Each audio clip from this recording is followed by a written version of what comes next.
What is up, guys? Welcome on back to TK's Garage. I am outside of Atlanta, Georgia right now. I have to pop down for Bimmer invasion in Palm Beach. So it's going to be interesting, but this one's going to be a little different. Yes, my M5s are going to be in attendance, both of them. So if you want to see those, make sure you come through. But you guys know me. I have been leaning more and more into the Dodge, the SRT, and the Ram stuff literally since around 2020. Right around the start of COVID is when I really started leaning in, right? And it almost never happened. We're going to talk about that story, all that and more, and what I'm bringing to Bimmer Invasion that's not a Bimmer right after this.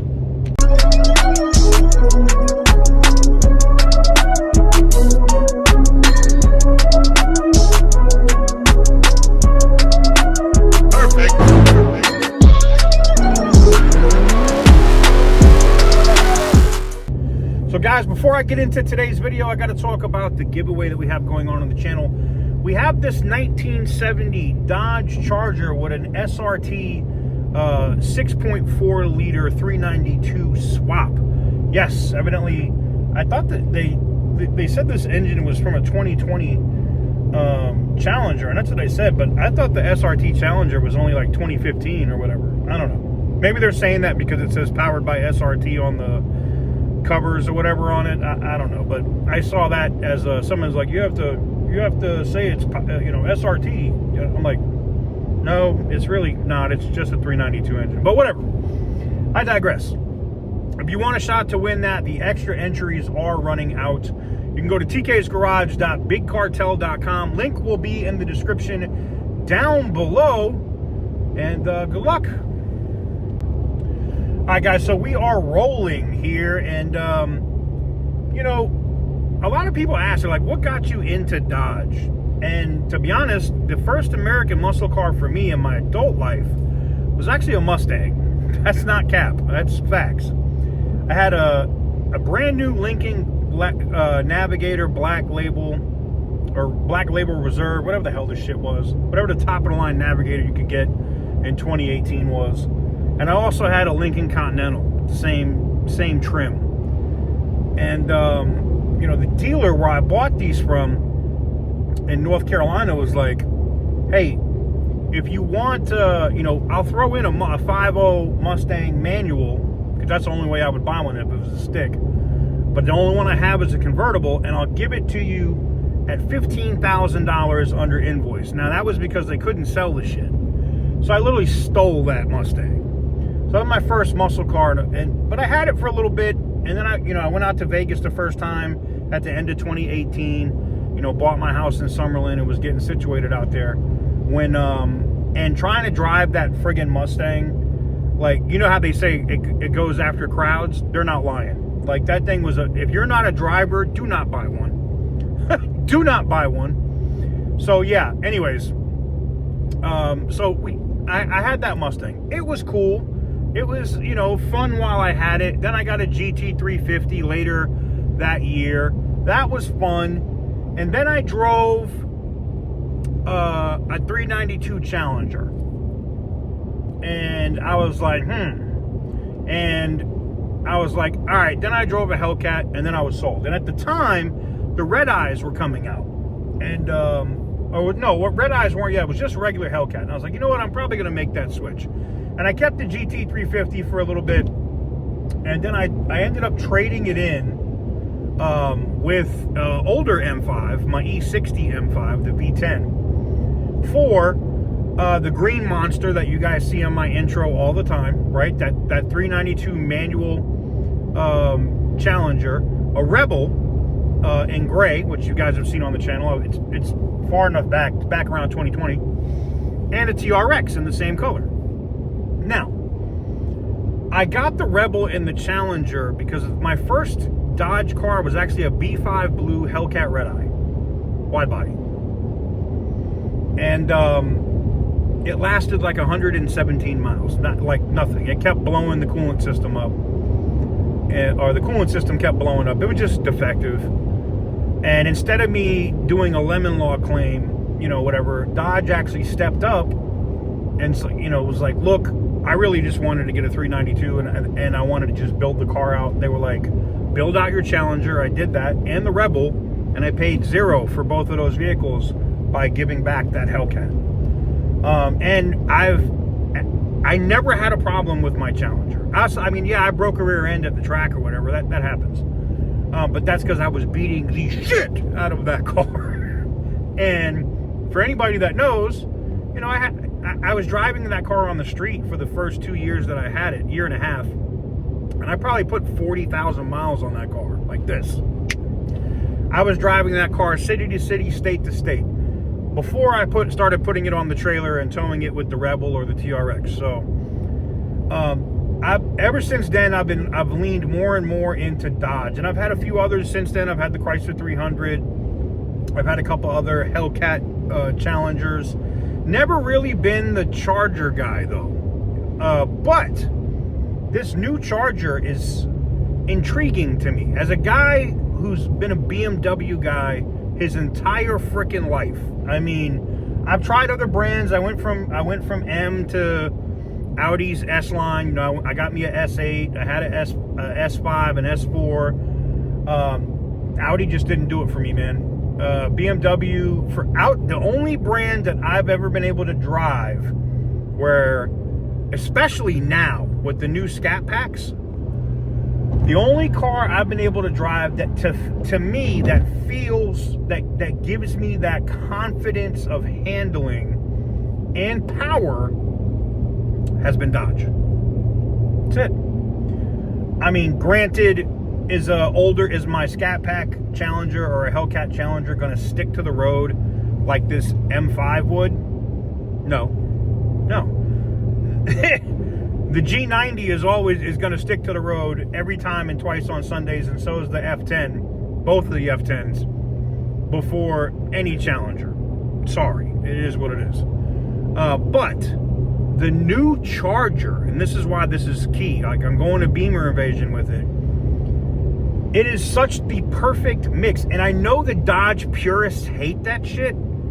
I know my guy Uncle Tony's Garage probably thinks this thing is hot garbage. I get it, but it is such the perfect mix of the year. Like, I can see, and this is why I'm bringing it to Bimmer Invasion, I can see BMW guys that are big on the B58 engine, the inline 6 engine, driving this Charger the way Dodge is going to let this thing be able to be tuned. Like, it's like stealing from the JDM community and the German community. I literally see that for these inline 6 high output Chargers, the SCATPACks, all day, all friggin' day. And I guarantee you, when I go to Bimmer Invasion, I'm going to take a couple of people, you know, down the track. Well, we'll see. I don't know if we're going to be able to track this car or not. I got to get permission for it, but we're going to take a couple of people down the track or around the road course in that car, and I got my fire suit and all my gear and all my shit with me too, so just so people can get an idea and a feel for what that Charger is capable of, because it literally, to me, and full disclosure, I'm not saying I broke any laws when I was in New Hampshire or Vermont, but the roads were wet, it was cold. But the other badassers will tell you my ass was moving. My ass was moving on the way back from New Hampshire to Vermont. Because on the way there, on the way to the track that we were going to in New Hampshire from Vermont, from Stowe, I was in a RT, the 4-door RT. And on the way back, I got a 2-door SCATPACK.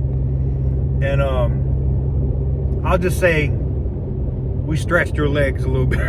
We stretched them legs a little bit. But you guys know I'm a driver, man. That's what I do. And I was just so impressed by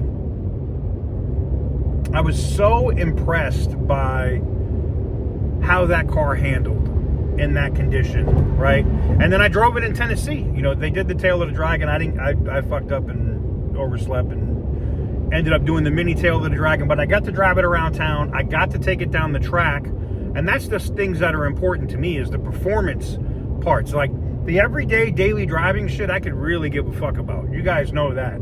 I don't give a shit about everyday driving. That said, you know, people get on to me all the time like, you daily drive an M5. Fuck yes, I do. I've put on, all right, since I got the new F10, I've already put 13,000 miles on this car in like 2 months. Because this car's been everywhere. 2.5 months, to be fair. Still, that's a year of miles in less than a quarter. But I like to drive, man. I'm a driver. I love to drive. And, you know, granted, gas prices are freaking outrageous right now, but that's the other thing too. Like, I think even some of my guys that are V8 M guys like me, because I'm not an M3 guy. I mean, I used to be. I mean, I don't hate the M3. I'm not saying I would never drive one. But a lot of my guys, you know, that are M3 and M4 guys, I could see them tuning and building out an inline 6 charger all day.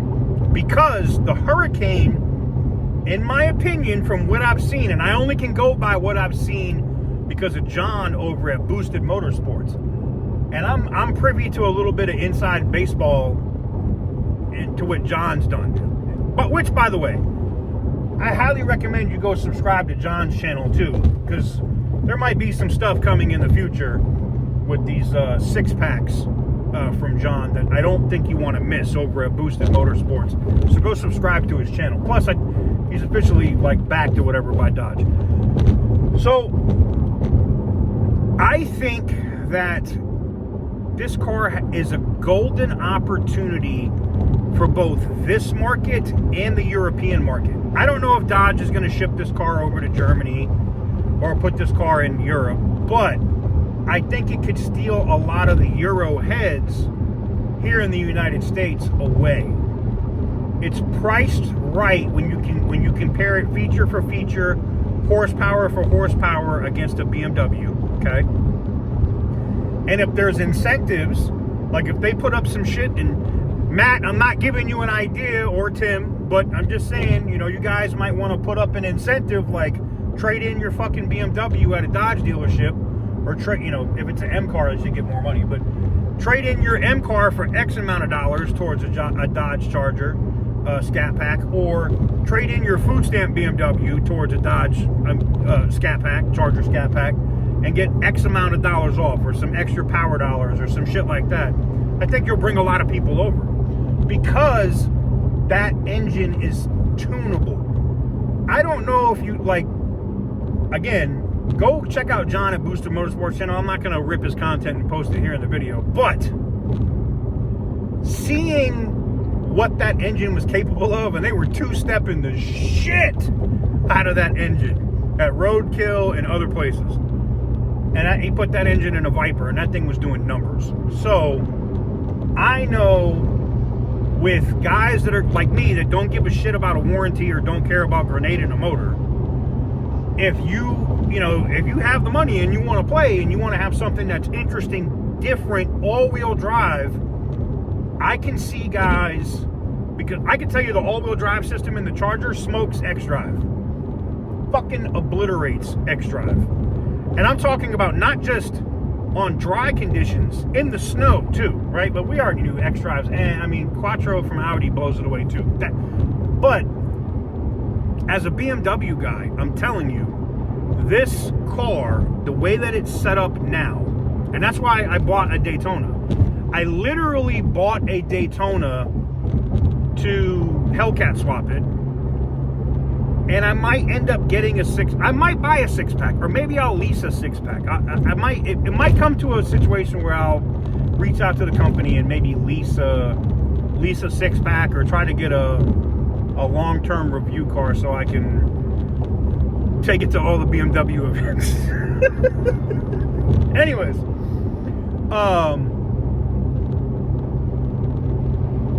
I'm at a point now where, and I know I'm going to see the shit in the comments from my BMW guys, the car sucks, it has all kinds of errors and issues. That's Carlos Tavares Dodge Charger, not Matt McAleer.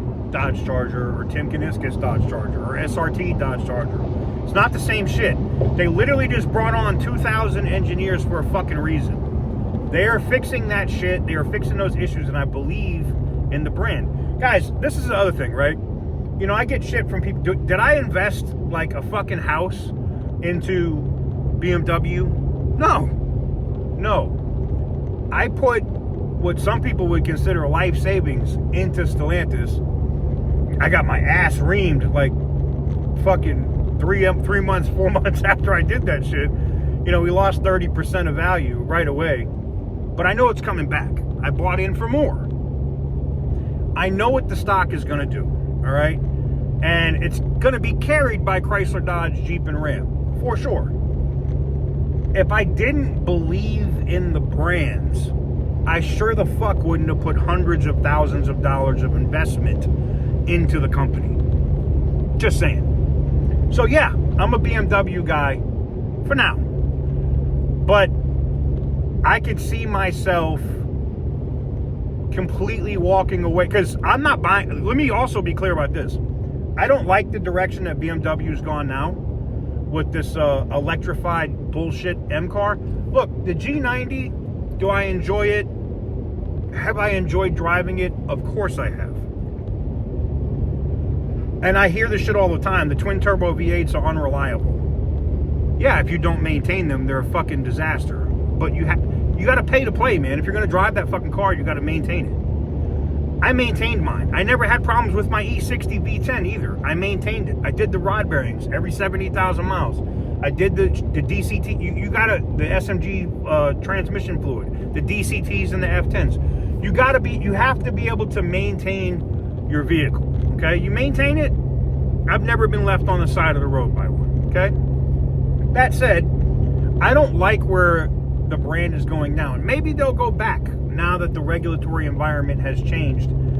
You know, I see they just did that with Rolls-Royce. They canceled the electrification and they're keeping the V12. Okay, awesome.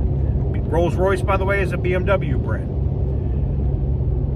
Maybe they'll go back to a true M5, a true purist car, and it might be something I look at in the future. But right now, and that's why I'm going to Bimmer Invasion with a Dodge Charger. And I mean, my M5s will be there too, but I'm going there with a Dodge Charger.